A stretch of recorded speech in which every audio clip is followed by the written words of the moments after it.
Alhamdulillah nih sebelah kanan. Nih rem padat, padat yang stabil padat nih beliau bagus. Kerasnya. Oke. Dan kalau tadi kocak. Ini si pilihan luar dalam kita nanti baru. Oke, alhamdulillah saya sudah pemasangan. Sebelah kanan. Lanjut sebelah kiri. Dan ini sebelah kanan sudah siap pemasangan sebelah kanan kaki ya. Kalau padat tadi bunyi. Oke. Saya tinggal pemasangan sebelah kiri. Alhamdulillah saya ini sebelah kanan. Oke, kita lanjut pemasangan sebelah kiri.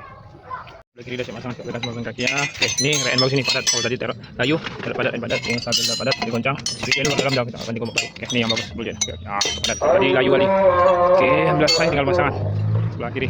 Sebelah kiri udah siap pasang perbaikan mobil kaki ya. Tuh, batak ini dah hilang punya. Oke, alhamdulillah saya. Oke, jadi padat. Oke, alhamdulillah setir pun dah padat. Ada spillingnya. Oke, alhamdulillah saya. Batas maju mundur. Oke, alhamdulillah saya. Mundur dulu. Oke. Oke, alhamdulillah saya. Tak bunyi kayak tadi gerobak tuk-tuk tadi. Oke, alhamdulillah selesai. Sudah selesai perbaikan Suzuki R3 masalah kaki, bunyi kaki, ban baru udah makan dalam nih, udah padat semua, dalamnya mobil hilang. Oke, sudah selesai. Oke, alhamdulillah selesai perbaikan Suzuki R3. Dalamnya mobil hilang dan